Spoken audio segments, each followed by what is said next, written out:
E aí, galera, tudo bem? Hoje a gente vai continuar o capítulo 5 do volume 1 das obras completas do Jung. Nesse capítulo ele vai narrar vários casos, né? A gente já tá, se eu não me engano, no quarto caso. E esse aqui é bem longo, assim como o anterior. Então a gente vai fazer um vídeo só, falando basicamente sobre esse caso, tá?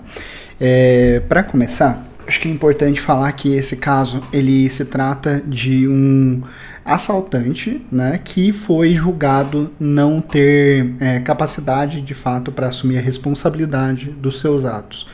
Por quê? Porque ele sofria de um estado crônico de mania, né, que o Jung vai sim colocar aqui novamente como uma distimia maníaca. Né? Ele tinha várias questões, inclusive, que a gente vai falar ao longo aqui, mas o quadro geral se encaixa dentro do diagnóstico que o Jung está tentando aqui exemplificar. Né? Vamos começar do começo. Esse homem nasceu em 1847. Ele tinha como profissão, durante a sua vida, ser pintor, né?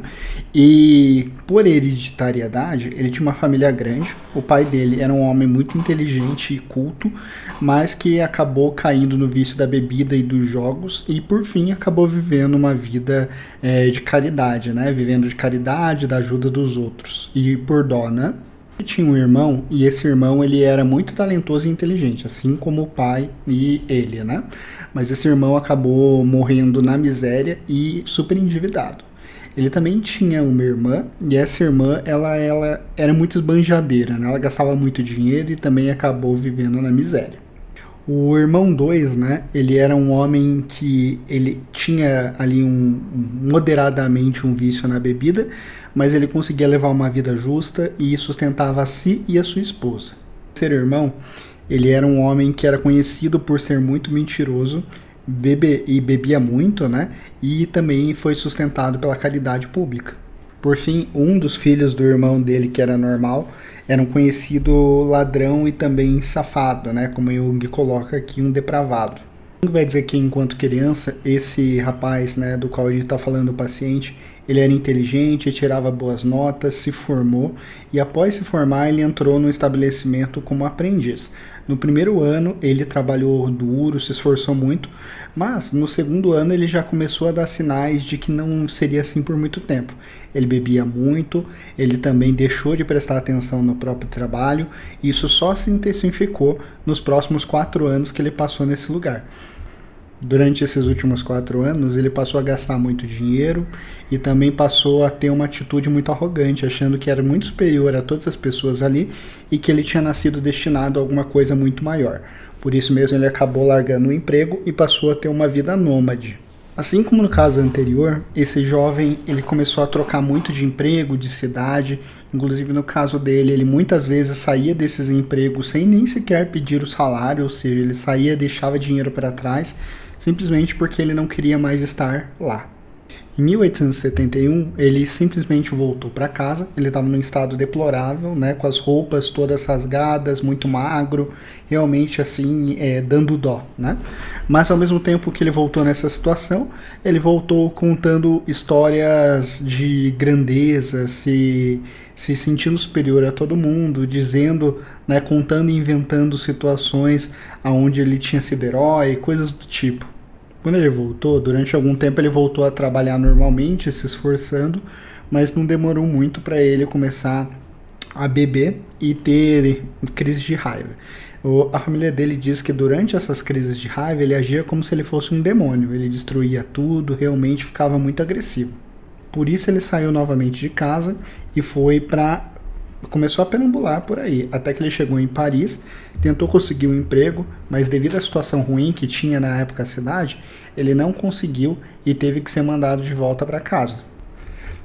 Voltando para casa, ele se mudou para Nuremberg. Em Nuremberg ele conseguiu um emprego, passou 1 ano trabalhando nesse lugar, mas o chefe dele diz que ele acabou tendo que ser demitido por conta da bebida. Ele era um ótimo trabalhador, segundo o chefe dele, mas não era possível mantê-lo por conta da bebedeira, né? Quando ele voltou para casa, depois de ser demitido disso, colocaram ele num hospital para ser tratado. Quando ele deu a entrada nesse hospital, ele basicamente apresentava um quadro no qual ele tinha fuga de ideias, ele trocava muito de assunto, ele não conseguia manter uma conversa reta e contínua. Ele contava muitas piadas sexuais também, né, e tinha humor eufórico. Ele também dizia que ouvia vozes que lhe contavam coisas muito engraçadas. Com o tempo, ele ficou mais tranquilo, as vozes cessaram e ele foi considerado curado em 1876.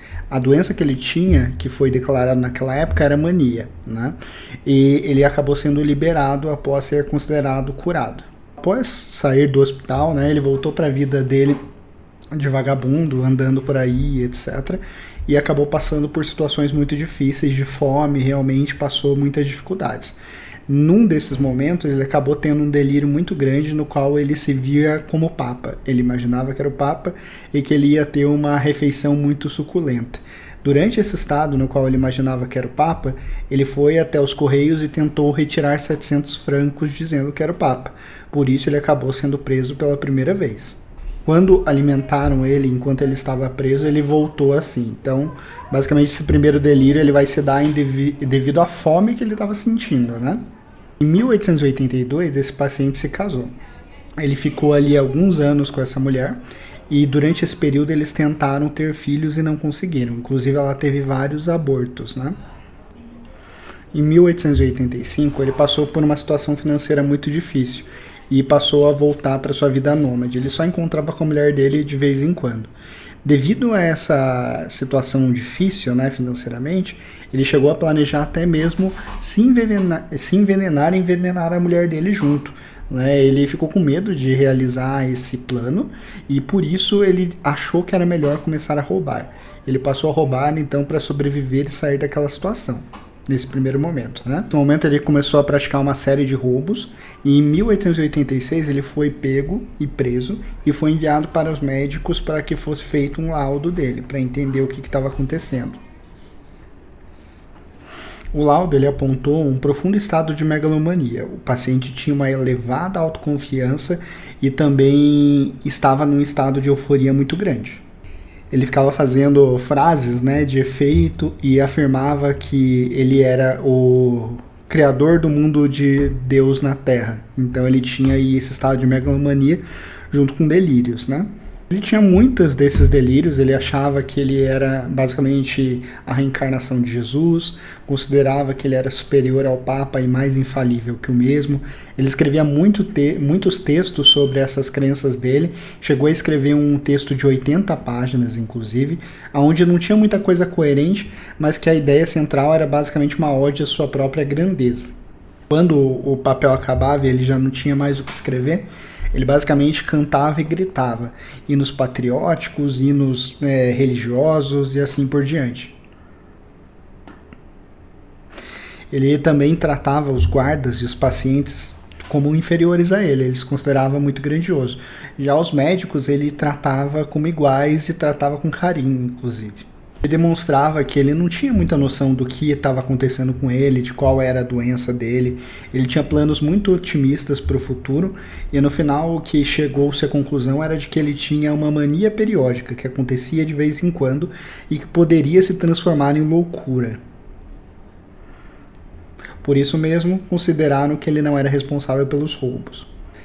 Como ele foi considerado inimputável, ele foi transferido para outro hospital e agora sim o hospital no qual o Jung trabalhava. Chegando lá, o Jung diz que basicamente ele apresentava os mesmos sintomas, mas numa intensidade menor. Ele foi designado como pintor. Uma das coisas que ele fez lá ele foi pintar a capela, do hospital.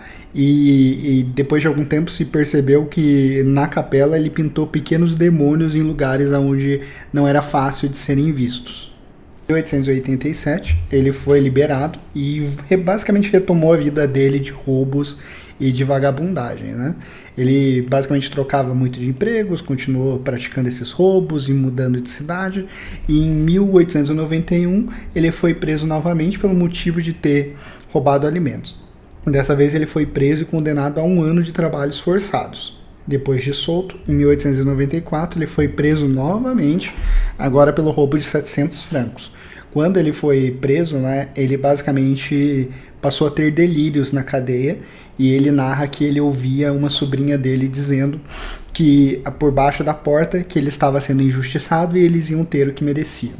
Em seguida ele foi solto e foi para casa. Um dia depois, essas alucinações basicamente desapareceram. Então Jung aqui ele vai dizer também que essa alucinação foi momentânea por conta da prisão e não necessariamente por um quadro clínico estável dele, né?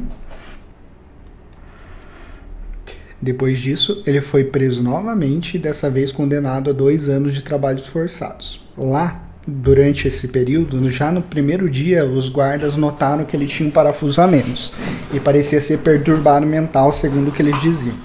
Ele tinha a tendência de pintar a cela, né?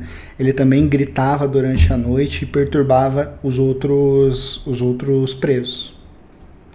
Ele também chegou a acusar os guardas e os supervisores de corrupção sem base nenhuma e nenhuma prova. Novamente foi solicitado um laudo sobre ele e basicamente chegaram às mesmas conclusões da primeira vez. E ele novamente foi enviado para o hospital no qual o Jung trabalhava. O Jung diz que basicamente o estado dele era o mesmo que os guardas tinham narrado na prisão, só que agora ele já não acreditava que ele era o Messias. Ele tinha desistido inclusive de mudar o mundo porque ele acreditava que isso era impossível. Ele ficou basicamente nesse estado até 1897, quando ele foi liberado para ir para casa novamente. Depois que ele voltou para casa, ele foi para próximo da sua aldeia natal. Lá ele passou a viver em celeiros. Ele novamente voltou a essa prática de pintar frases e odes e coisas nas paredes desses celeiros. Ele vivia numa condição deplorável. O Jung chega a dizer que basicamente ele se vestia com trapos. Os sapatos dele eram pedaços de pano amarrados com corda, e ele basicamente voltou a viver na base do roubo de comida, fumo e bebida. E por fim ele acabou sendo preso novamente, né? Durante esses assaltos que ele fez, ele voltou a ouvir vozes e quando preso ele basicamente admitiu a culpa logo de cara. Voltando então para o hospital que o Jung trabalhava, ele chegou lá e ele estava bem calmo, ele cumprimentou os conhecidos dele de forma cordial, foi simpático. Perguntado sobre alguma coisa, ele dava respostas completas e ainda acrescentava coisas, ainda demonstrando uma fuga de ideias, sendo que ele pulava de um assunto para outro, né? Quando pediram para contar sua própria história de vida, ele a contava de maneira bem completa e coerente e condizente com os fatos, então ele conseguia fazer isso de uma forma tranquila. Nesse período, ele dormia bem pouco durante a noite, ele ficava acordado e refletindo sobre problemas científicos sobre os quais ele escrevia durante o dia. E é bem interessante que o Jung vai apontar que sobre essas teorias que ele criava, ele inclusive ele era bem aberto para discussão, ou seja, se alguém criticasse ele e apontasse algum erro no que ele estava dizendo, ele aceitava tranquilamente, mudava de ideia e ainda dizia que até os maiores gênios erram, então ele também estava apto a errar, né? Uma coisa que é interessante é dizer que quando ele caminhava por aí, ou ele corria ou ele andava de 4, então ele tinha aí algumas atitudes que eram bem anormais, né? Sobre esses textos que ele escrevia sobre o dia, ele demonstrava uma boa erudição, então ele tinha conhecimento de muitas coisas, uma boa memória, e ele escrevia de forma clara e objetiva e também muito coerente. Tirando as questões ligadas aos delírios dele durante essas escritas, basicamente dava para perceber que muitas vezes ele tirava isso de escritores que ele tinha lido e basicamente repetia as teorias dessas pessoas com algumas coisas acrescentadas. Mas ele dizia que eram suas, né? Essas escritas basicamente não tinham um tema geral. A única coisa que dava para perceber no que ele escrevia é que o tema geral era que sempre era sobre como ele era grandioso, inteligente e superior aos outros. Sobre religião, ele tinha bastante conhecimento sobre a religiosidade, sobre a história, entre outras coisas, mas isso não impedia ele de blasfemar muito, inclusive tirar sarro da Santa Ceia em uma história que ele escreveu, que basicamente era uma piada sobre a Santa Ceia, né? Quando perguntado, ele dizia que ele não tinha nascido para trabalhar e por isso ele roubava, porque ele tinha nascido para fazer grandes coisas e mudar o mundo, porque ele de fato era uma pessoa muito superior às outras. Apesar disso, ele não tinha nenhuma ideia muito clara do que seria esse futuro, de quais seriam esses planos. Ele basicamente ia vivendo a vida sem planejar nada. Por fim, o Jung vai dizer que assim como ele apresentou lá no começo, esse paciente tinha uma questão de que a família dele era cheia de pessoas que tinham a mesma condição que ele, né? Então o pai e o irmão eram bêbados e também morreram na miséria, assim como ele. Ele vai colocar que essa questão da distimia maníaca se desenvolveu durante a puberdade e foi se intensificando em momentos específicos durante a vida inteira dele, né? Sobre as questões de alucinações que ele teve, de ouvir vozes e etc., o Jung vai colocar que isso não tem a ver diretamente com o diagnóstico, mas sim com esses momentos de intensa ansiedade ou estresse que ele passou. Ele vai colocar, inclusive, que isso é uma coisa bem comum entre os degenerados, ter situações como essas durante a vida, né? Por fim, ele vai chegar nessa conclusão, então, de que de fato era uma distimia maníaca que se desenvolveu durante a vida e que tinha oscilações. Ele era uma pessoa, assim, com várias outras, com outros distúrbios juntos desse, mas esse era o caso e foi a conclusão ao que Jung chegou. Por esse vídeo é isso, né? Então a gente continua no vídeo de amanhã. Tenha uma boa noite.